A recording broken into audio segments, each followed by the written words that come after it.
यह शिक्षा अनजान चाह की सबसे महत्वपूर्ण और डायरेक्ट देशनाओं में से एक है। इसमें वह बहुत ही सरल शब्दों में बताते हैं कि दुख कैसे उत्पन्न होता है और हम इससे कैसे मुक्त हो सकते हैं। यह कोई किताबी ज्ञान नहीं है, बल्कि हमारे माइंड और शरीर के भीतर धम्म को देखने की एक स्पष्ट प्रैक्टिस है। अजान चाह हमें सिखाते हैं कि चीजों के नेचुरल बदलाव को स्वीकार करना और लेटिंग गो ही असली विजडम है।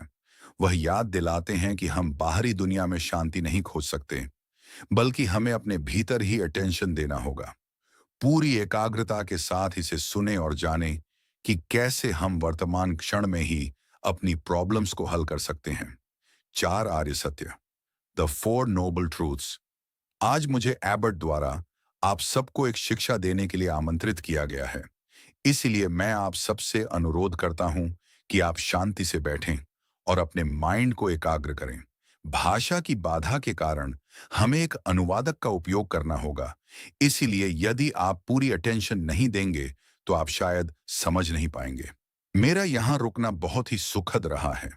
मास्टर और आप, उनके अनुयायी, दोनों ही बहुत दयालु रहे हैं। सभी मिलनसार और मुस्कुराते हुए हैं, जो उन लोगों पर शोभा देता है जो सच्चे धम्म की प्रैक्टिस कर रहे हैं। आपकी यह जगह भी बहुत प्रेरणादायक है, पर यह कितनी बड़ी है। मैं धम्म की प्रैक्टिस करने के लिए एक स्थान स्थापित करने हेतु इसके नवीनीकरण में आपके समर्पण की प्रशंसा करता हूं। कई वर्षों तक एक शिक्षक रहने के बाद मैंने भी अपने हिस्से की कठिनाइयों का सामना किया है।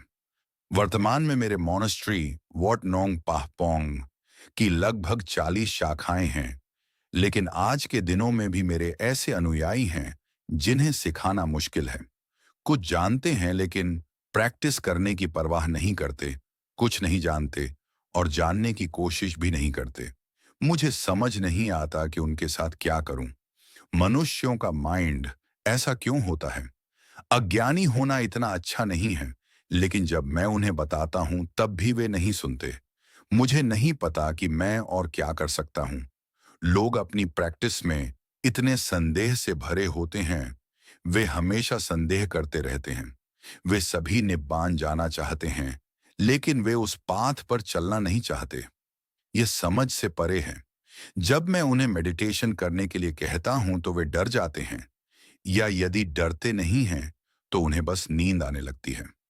ज्यादातर वे वही चीजें करना पसंद करते हैं जो मैं नहीं सिखाता। जब मैं यहाँ के आदरणीय एबट से मिला तो मैंने उनसे पूछा कि उनके अनुयायी कैसे हैं। उन्होंने कहा कि वे भी बिल्कुल ऐसे ही हैं। एक शिक्षक होने का यह पेन है। आज मैं आपके सामने जो शिक्षा प्रस्तुत करूंगा वह वर्तमान क्षण में, इस वर्तमान जीवन में प्रॉब्लम्स को हल करने का एक रास्ता है। कुछ लोग कहते हैं कि उनके पास इतना काम है कि उनके पास धम्म की प्रैक्टिस करने का समय ही नहीं है। हम क्या कर सकते हैं? वे पूछते हैं। मैं उनसे पूछता हूं, क्या आप काम करते समय सांस नहीं लेते? हाँ, बिल्कुल, हम सांस लेते हैं। तो जब आप इतने व्यस्त हैं तो आपके पास सांस लेने का समय कैसे है? उन्हें समझ नहीं आता कि क्या जवाब दें। यदि आप काम करते समय बस सती रखते हैं तो आपके पास प्रैक्टिस करने के लिए भरपूर समय होगा। मेडिटेशन की प्रैक्टिस करना बिल्कुल सांस लेने जैसा है। काम करते समय हम सांस लेते हैं, सोते समय हम सांस लेते हैं, बैठते समय हम सांस लेते हैं। हमारे पास सांस लेने का समय क्यों होता है? क्योंकि हम सांस के महत्व को देखते हैं, इसलिए हम हमेशा सांस लेने के लिए समय निकाल सकते हैं। उसी तरह यदि हम मेडिटेशन की प्रैक्टिस का महत्व देखते हैं तो हम प्रैक्टिस के लिए समय निकाल लेंगे। क्या आप में से किसी ने कभी दुख महसूस किया है? क्या आप कभी खुश हुए हैं? यहीं पर सच है। यहीं आपको धम्म की प्रैक्टिस करनी चाहिए। वह कौन है जो खुश है? माइंड खुश है। कौन दुख भोगता है? माइंड दुख भोगता है। जहां भी ये चीजें उत्पन्न होती हैं वहीं ये समाप्त भी होती हैं। क्या आपने हैप्पीनेस का एक्सपीरियंस किया है? क्या आपने दुख का एक्सपीरियंस किया है? यही हमारी प्रॉब्लम है। यदि हम दुख, दुख के कारण, दुख के अंत और दुख के अंत तक ले जाने वाले रास्ते को जान लें तो हम इस प्रॉब्लम को हल कर सकते हैं। दुख दो तरह के होते हैं, साधारण दुख और असाधारण दुख। साधारण दुख वह है जो स्थितियों का अंतर्निहित नेचर है। खड़े रहना दुख है, बैठना दुख है, लेटना दुख है। यह वह दुख है जो सभी रची गई चीजों में अंतर्निहित है। यहां तक कि भगवान बुद्ध ने भी इन चीजों का एक्सपीरियंस किया। उन्होंने आराम और पेन का एक्सपीरियंस किया, लेकिन उन्होंने इन्हें नेचर की स्थितियों के रूप में पहचाना। वह जानते थे कि आराम और पेन की इन साधारण नेचुरल फीलिंग्स को उनके सच्चे नेचर को समझकर कैसे पार करना है। क्योंकि वह इस नेचुरल दुख को समझते थे, इसलिए उन फीलिंग्स ने उन्हें परेशान नहीं किया। महत्वपूर्ण प्रकार का दुख दूसरा है, वह दुख जो बाहर से रेंग कर आता है, असाधारण दुख। यदि हम बीमार हैं तो हमें डॉक्टर से इंजेक्शन लगवाना पड़ सकता है। जब सुई त्वचा को छेदती है तो कुछ पेन होता है, जो केवल नेचुरल है। जब सुई निकाल ली जाती है तो वह पेन गायब हो जाता है। यह साधारण दुख की तरह है, यह कोई प्रॉब्लम नहीं है। हर कोई इसका एक्सपीरियंस करता है। असाधारण दुख वह दुख है जो उपादान यानी चीजों को पकड़ने से उत्पन्न होता है। यह जहर से भरी सिरिंज से इंजेक्शन लगवाने जैसा है। यह अब साधारण प्रकार का पेन नहीं है, यह वह पेन है जिसका अंत मृत्यु में होता है। यह उस दुख के समान है जो पकड़ने से उत्पन्न होता है। गलत दृष्टि, सभी रची गई चीजों के अनित्य नेचर को न जानना। एक और प्रकार की प्रॉब्लम है। रची गई चीजें संसार का क्षेत्र हैं, चीजों को न बदलने की चाहत। यदि हम ऐसा सोचते हैं तो हमें दुख उठाना ही होगा। जब हम सोचते हैं कि शरीर हम हैं या हमारा है, तो हम इसे बदलते हुए देखकर डर जाते हैं। सांस पर विचार करें, एक बार यह अंदर आती है तो इसे बाहर जाना ही है। बाहर जाने के बाद इसे फिर से अंदर आना ही है। यह इसका नेचर है। इसी तरह हम जीवित रह पाते हैं। चीजें उस तरह से काम नहीं करती। स्थितियां ऐसी ही हैं, लेकिन हम इसे महसूस नहीं करते। मान लीजिए हमने कुछ खो दिया। यदि हमने सोचा कि वह ऑब्जेक्ट सच में हमारा है, तो हम उस पर शोक मनाएंगे। यदि हम इसे नेचर के नियमों के अनुसार चलने वाली रची गई चीज के रूप में नहीं देख पाए, तो हम दुख का एक्सपीरियंस करेंगे। लेकिन यदि आप सांस अंदर लेते हैं, तो क्या आप जीवित रह सकते हैं? रची गई चीजों को नेचुरली इसी तरह बदलना चाहिए। इसे देखना ही धम्म को देखना है, अनिच्छं को देखना है, बदलाव को देखना है। हम इस बदलाव पर निर्भर होकर जीते हैं। जब हम जान लेते हैं कि चीजें कैसी हैं, तो हम उन्हें लेट गो कर सकते हैं। धम्म की प्रैक्टिस चीजों के तरीके की समझ विकसित करना है, ताकि दुख उत्पन्न न हो। यदि हम गलत सोचते हैं, तो हम दुनिया के साथ टकराव में हैं, धम्म के साथ और सच के साथ टकराव में हैं। मान लीजिए आप बीमार थे और आपको अस्पताल जाना पड़ा। ज्यादातर लोग सोचते हैं, कृपया मुझे मरने न दें, मैं ठीक होना चाहता हूं। यह गलत सोच है, यह दुख की ओर ले जाएगी। आपको अपने आप से सोचना होगा, यदि मैं ठीक हो गया तो ठीक हो गया, यदि मैं मर गया तो मर गया। यह सही सोच है, क्योंकि आप अंततः स्थितियों को नियंत्रित नहीं कर सकते। यदि आप ऐसा सोचते हैं, चाहे आप मरें या ठीक हों, आप गलत नहीं हो सकते। आपको चिंता करने की आवश्यकता नहीं है। हर कीमत पर ठीक होना चाहना और मरने के विचार से डरना, यह वह माइंड है जो स्थितियों को नहीं समझता। आपको सोचना चाहिए, यदि मैं ठीक हो जाता हूं तो ठीक है, यदि मैं ठीक नहीं होता तो ठीक है। इस तरह हम गलत नहीं हो सकते।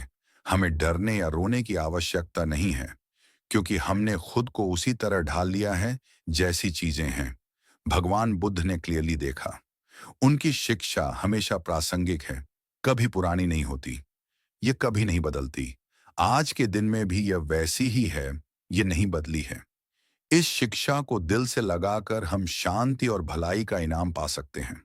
शिक्षाओं में अनात्म का प्रतिबिंब है। यह मेरा स्व नहीं है, यह मेरा नहीं है।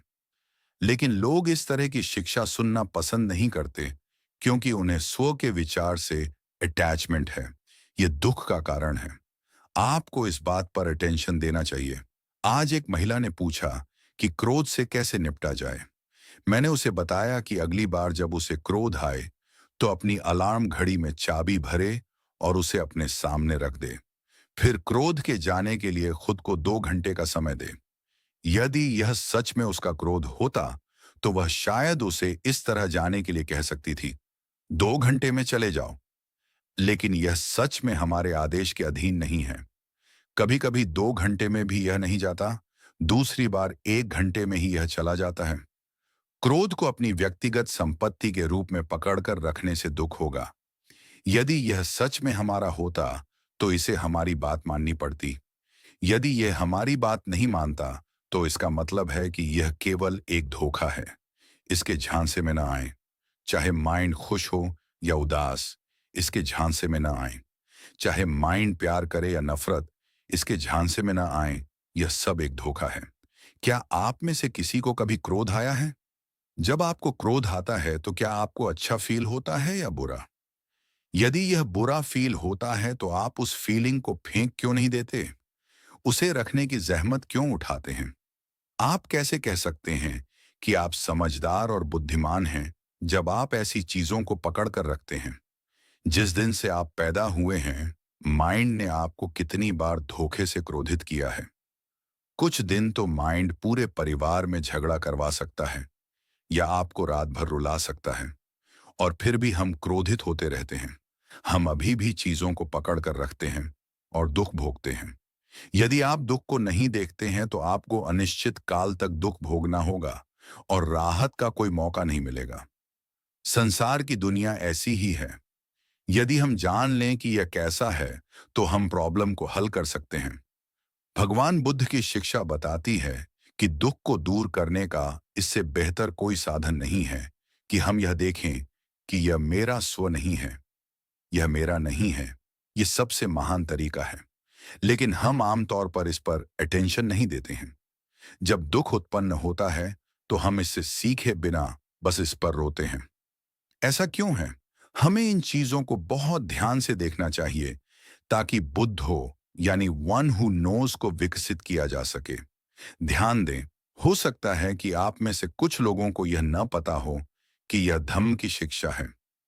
मैं आपको कुछ ऐसा धम्म देने जा रहा हूं जो शास्त्रों के बाहर का है। ज्यादातर लोग शास्त्र पढ़ते हैं लेकिन उन्हें धम्म दिखाई नहीं देता। आज मैं आपको एक ऐसी शिक्षा देने जा रहा हूं जो शास्त्रों के बाहर की है। कुछ लोग इस बात से चूक सकते हैं या इसे समझ नहीं पाते। मान लीजिए कि दो लोग एक साथ चल रहे हैं और उन्हें एक बत्तख और एक मुर्गी दिखाई देती है। उनमें से एक कहता है, वह मुर्गी बत्तख जैसी क्यों नहीं है, बत्तख मुर्गी जैसी क्यों नहीं है। वह चाहता है कि मुर्गी बत्तख बन जाए और बत्तख मुर्गी बन जाए। यह असंभव है। यदि यह असंभव है तो भले ही वह व्यक्ति जीवन भर बत्तख के मुर्गी बनने और मुर्गी के बत्तख बनने की कामना करता रहे, यह कभी नहीं होगा, क्योंकि मुर्गी मुर्गी है और बत्तख बत्तख है। जब तक वह व्यक्ति ऐसा सोचता रहेगा, उसे दुख होगा। दूसरा व्यक्ति शायद यह देखे कि मुर्गी मुर्गी है और बत्तख बत्तख है और बस इतनी सी ही बात है, इसमें कोई प्रॉब्लम नहीं है। वह सही तरीके से देखता है। यदि आप चाहते हैं कि बत्तख मुर्गी बन जाए और मुर्गी बत्तख बन जाए तो आपको सच में दुख होने वाला है। उसी तरह अनिच्छम का नियम बताता है कि सभी चीजें अनित्य हैं। यदि आप चाहते हैं कि चीजें स्थायी हों तो आपको दुख होने वाला है। जब भी अनित्य अपना रूप दिखाता है तो आप निराश होने वाले हैं। जो यह देखता है कि चीजें नेचुरली अनित्य हैं, वह शांत रहेगा, कोई टकराव नहीं होगा। जो चीजों को स्थायी बनाना चाहता है, उसे टकराव का सामना करना पड़ेगा। शायद इसके कारण उसकी नींद भी उड़ जाए। यह भगवान बुद्ध की शिक्षा अनिच्छम यानी अनित्य से अज्ञानी होना है। यदि आप धम्म जानना चाहते हैं तो आपको कहाँ देखना चाहिए? आपको शरीर और माइंड के भीतर देखना चाहिए। आप इसे किसी किताब की अलमारियों में नहीं पाएंगे। सच में धम्म को देखने के लिए आपको अपने स्वयं के शरीर और माइंड के भीतर देखना होगा। केवल ये दो चीजें हैं। माइंड भौतिक आंखों से दिखाई नहीं देता, इसे माइंड की आंख से देखा जाना चाहिए। धम्म का एहसास होने से पहले आपको यह जानना होगा कि कहाँ देखना है। जो धम्म शरीर में है उसे शरीर में ही देखा जाना चाहिए। और हम शरीर को किससे देखते हैं? हम शरीर को माइंड से देखते हैं। आप कहीं और देखकर धम्म नहीं पाएंगे, क्योंकि हैप्पीनेस और दुख दोनों यहीं उत्पन्न होते हैं। या क्या आपने पेड़ों में हैप्पीनेस को उत्पन्न होते देखा है, या नदियों से, या मौसम से? हैप्पीनेस और दुख वे फीलिंग्स हैं जो हमारे अपने शरीरों और माइंड्स में उत्पन्न होती हैं। इसलिए भगवान बुद्ध हमें धम्म को यही जानने के लिए कहते हैं। धम्म यही है, हमें यही देखना चाहिए। मास्टर आपको किताबों में धम्म देखने के लिए कह सकते हैं, लेकिन यदि आप सोचते हैं कि धम्म सच में वही है, तो आप इसे कभी नहीं देख पाएंगे। किताबों में देखने के बाद आपको उन शिक्षाओं पर भीतर से विचार करना चाहिए। तब आप धम्म को समझ सकते हैं। असली धम्म कहाँ मौजूद है? यह यहीं हमारे इस शरीर और माइंड में मौजूद है। यह कॉन्टेम्पलेशन प्रैक्टिस का सार है। जब हम ऐसा करते हैं तो हमारे माइंड्स में विजडम उत्पन्न होगी। जब हमारे माइंड्स में विजडम होती है तो हम चाहे जहां भी देखें वहां धम्म होता है। हम हर समय अनिच्छम, दुखम और अनत्ता देखेंगे। अनिच्छम का अर्थ है क्षण भंगुर। दुखम, यदि हम उन चीजों से क्लिंग करते हैं जो क्षण भंगुर हैं, तो हमें दुख उठाना ही होगा, क्योंकि वे हम या हमारे नहीं हैं। अनथा, लेकिन हम ऐसा नहीं देखते हैं। हम हमेशा उन्हें अपने स्व के रूप में और अपना मानते हैं। इसका मतलब है कि आप मान्यता के सच को नहीं देखते हैं। आपको मान्यताओं को समझना चाहिए। उदाहरण के लिए, हम यहाँ बैठे सभी लोगों के नाम हैं। क्या हमारे नाम हमारे साथ पैदा हुए हैं, या वे हमें बाद में दिए गए हैं? क्या आप समझते हैं? यह मान्यता है। क्या मान्यता उपयोगी है? बिल्कुल, यह उपयोगी है। उदाहरण के लिए, मान लीजिए कि 4 आदमी हैं, ए, बी, सी और डी। एक साथ बात करने और काम करने में सुविधा के लिए उन सभी के अपने अलग नाम होने चाहिए। यदि हम मिस्टर ए से बात करना चाहते हैं, तो हम मिस्टर ए को बुला सकते हैं और वह आएंगे, बाकी नहीं। यह मान्यता की सुविधा है। लेकिन जब हम इस मामले में गहराई से देखते हैं, तो हम देखेंगे कि सच में वहां कोई नहीं है। हम पारलौकिकता देखेंगे।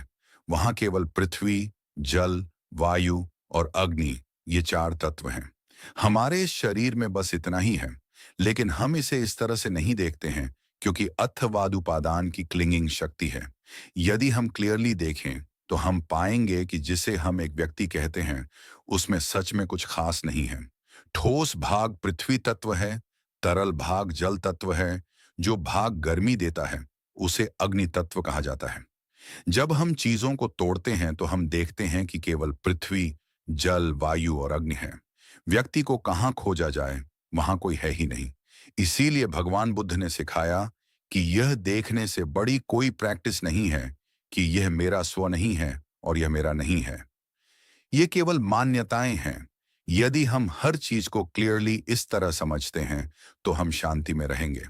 यदि हम वर्तमान क्षण में अनित्य के सच को महसूस करते हैं कि चीजें हमारा सौ या हमारी नहीं हैं, तो जब वे टूटती हैं, तो हम उनके साथ शांति में रहते हैं, क्योंकि वैसे भी वे किसी की नहीं हैं। वे केवल पृथ्वी, जल, वायु और अग्नि के तत्व हैं। लोगों के लिए इसे देखना मुश्किल है, लेकिन फिर भी यह हमारी क्षमता से बाहर नहीं है। यदि हम इसे देख सकते हैं तो हमें संतोष मिलेगा। हमारे अंदर इतना क्रोध, लालच या डिल्यूजन नहीं होगा। हमारे दिलों में हमेशा धम्म रहेगा।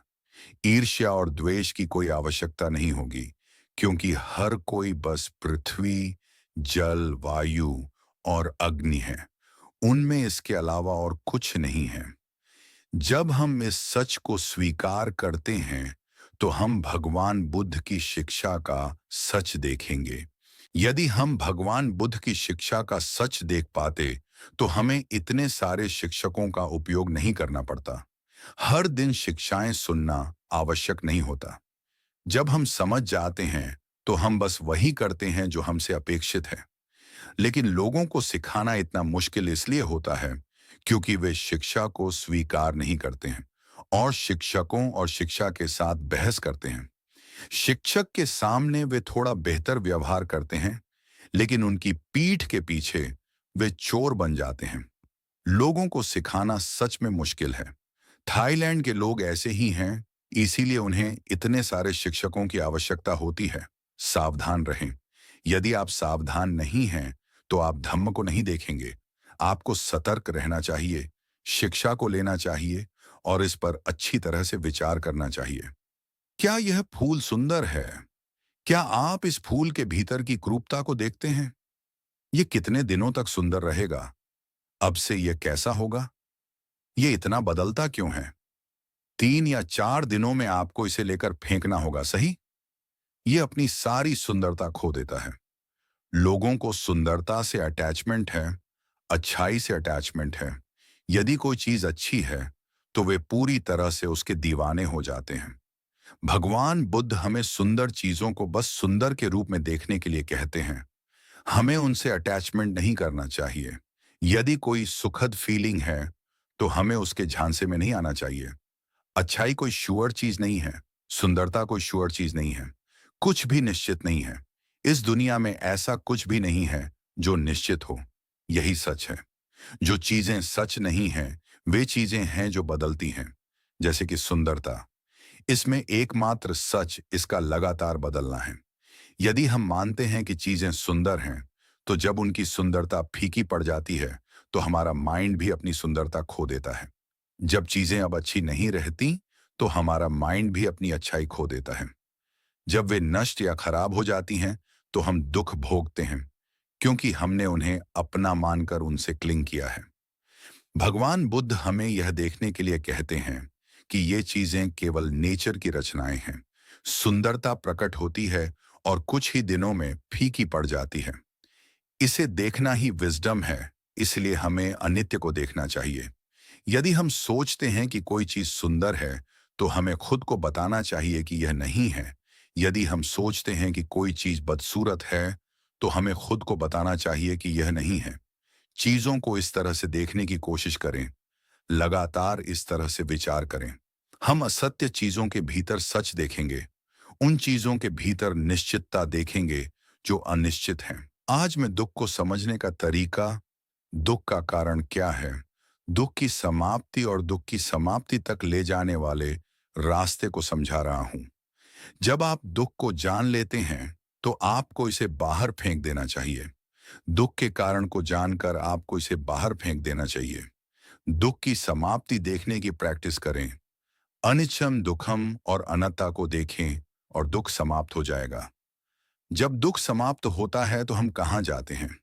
हम किस लिए प्रैक्टिस कर रहे हैं? हम लेटिंग गो के लिए प्रैक्टिस कर रहे हैं, कुछ पाने के लिए नहीं। आज दोपहर एक महिला थी जिसने मुझे बताया कि उसे दुख हो रहा है। मैंने उससे पूछा कि वह क्या बनना चाहती है, और उसने कहा कि वह एनलाइटेंड होना चाहती है। मैंने कहा, जब तक आप एनलाइटेंड होना चाहते हैं, आप कभी भी एनलाइटेंड नहीं होंगे। कुछ भी मत चाहो। जब हम दुख का सच जान लेते हैं, तो हम दुख को बाहर फेंक देते हैं। जब हम दुख का कारण जान लेते हैं, तो हम उन कारणों को पैदा नहीं करते हैं, बल्कि दुख की समाप्ति लाने के लिए प्रैक्टिस करते हैं। दुख की समाप्ति तक ले जाने वाली प्रैक्टिस यह देखना है कि यह स्व नहीं है, यह मैं या वे नहीं है। इस तरह से देखने पर दुख समाप्त हो जाता है। यह अपनी मंजिल तक पहुंचने और रुक जाने जैसा है। वह समाप्ति है, वह निब्बान के करीब जाना है। इसे दूसरे तरीके से कहें तो आगे बढ़ना दुख है, पीछे हटना दुख है और रुकना दुख है। न आगे बढ़ना, न पीछे हटना और न रुकना। क्या कुछ बचा है? शरीर और माइंड यहां समाप्त हो जाते हैं। यह दुख की समाप्ति है। समझना मुश्किल है ना?